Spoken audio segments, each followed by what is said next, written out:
Les vraies voix Sud Radio. Le mot du jour. Faut que je glisse, glisse.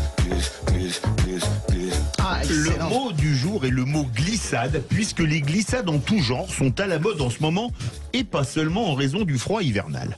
Pour le Larousse, une glissade est l'action de glisser volontairement ou non sur une surface lisse, mouvement que l'on fait en glissant, ou un pas de danse dérivé de la marche effectué au ras du sol et facilitant l'enchaînement des pas ou servant d'élan à certains temps sautés. Glissade vient du picard, glinchade, ce qui explique peut-être pourquoi, les glissades étant plus fréquentes par temps froid, le principal distributeur de produits surgelés en France s'appelle Picard. Les glissades... Pas mal. Ah, elle est bien. Non, mais elle est bien. Oui. Ça vaut du popcorn. Un peu. du popcorn surgelé. Les glissades sont multiples ces derniers temps. Outre celles causées par le gel et en général peu agréables, les bonnes glissades recommencent avec l'ouverture des stations de ski où pour éviter ces mêmes glissades, il faut absolument maîtriser une technique au risque de se faire réprimander. Ça ne va pas, monsieur Duss. Ça fait la 30e fois que je vous le dis. Planter du bâton ne marche pas du tout. Mettez-vous bien ça dans la tête. Les glissades. Il y a d'autres glissades par les temps qui courent qu'on appelle plus couramment dérapages qui ont concerné le match de football France-Maroc. Le quotidien italien La Gazzetta dello Sport a en effet titré en une hier que ce match était un derby africain, tandis que l'ancien joueur nigérian du PSG, Djedje Okocha, a comparé ce match à une finale de Coupe d'Afrique des Nations. Je veux bien que tant les Italiens que les Nigérians aient le seum de ne pas s'être qualifiés pour ce mondial, mais ces propos sont de grosses glissades vers les ravins de la connerie.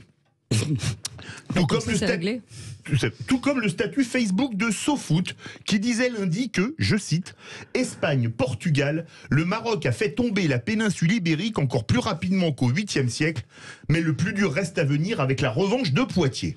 Tandis que d'autres répondaient en postant des photos d'Olivier Giroud sous les traits de Charles Martel, on ne sait plus qui a glissé le premier, tant on est effaré par tant de bêtises.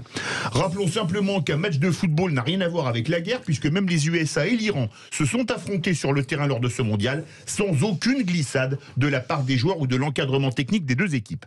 Finalement, la glissade du défenseur marocain hier sur le premier but de Théo Hernandez restera quasi anecdotique quand on voit le niveau de glissade que nous subissons, et pas seulement pour cause de météo. Et vu le niveau de certaines de ces glissades, des crampons d'alpinisme ne suffiraient probablement pas à les empêcher. La finalité de la glissade est toujours une chute, et malheureusement, ce mot du jour n'en a pas. Oh, excellent. C'est bien, c'est très bien. Vous avez vu la Fédération de sport de glisse du Canada ? Ce qu'ils ont décidé ? Non. Ça va faire plaisir à plein de gens. J'entends déjà les éditos furibars. J'adore, ça me fait rire. Ils ont autorisé les danseurs, patineurs artistiques à patiner en couple non mixte.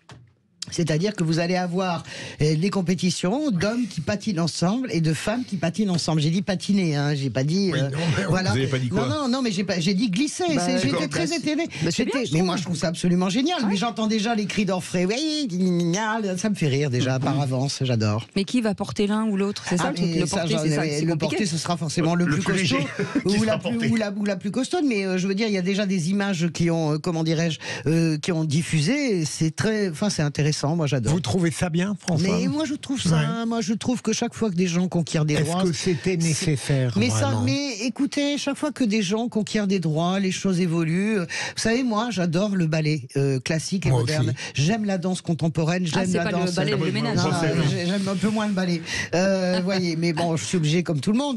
Mais je veux dire par là que j'ai toujours détesté l'idée, par exemple, qu'il y a très peu de danseurs classiques noirs. C'est en train de changer parce qu'on ne veut pas confier des rôles classiques écrits au 19e siècle par le brillantissime Marius Petipa à des danseurs de couleur. Et je suis très heureuse que ça change. Et je pense que voilà, c'est une forme d'ouverture qui ne m'enlève rien et qui réjouit mon cœur. C'est pas tout à fait pareil, François, mais c'est pas fait parler. Je trouve ça intéressant. Parle beaucoup, Françoise aussi. Ouais, je suis à fond. Mais quand elle vient dans les vraies voix, c'est un peu son psy, hein, Françoise. N'importe quoi. Non, mais là, elle est passionnante. Non, mais t'es pas d'accord ou pas ? Mais je te remercie pour le là. Non, mais celui-là, mais c'est dingue. Mais ce Bilger, alors.